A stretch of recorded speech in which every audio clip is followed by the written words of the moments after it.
Congelou,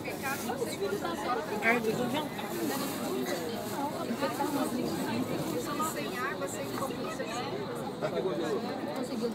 Pronto, vamos chegar.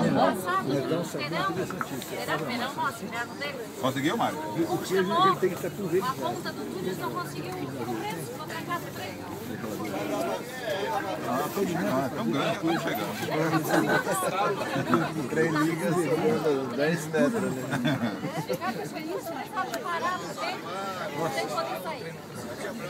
Então, les vou lembrar que a partir de agora, a partir de que saímos do trem, já estamos em horário inglês.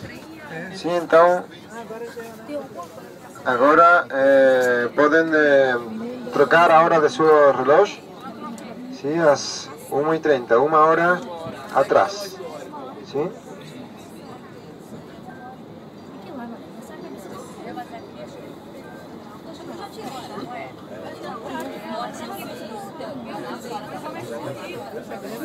Então, o banheiro mais próximo está caminhando até a parte dianteira.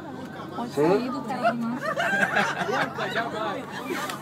Se olham, temos aqui nas portas que hay que pulsar, hay que pressionar no meio da porta, sim, para avançar.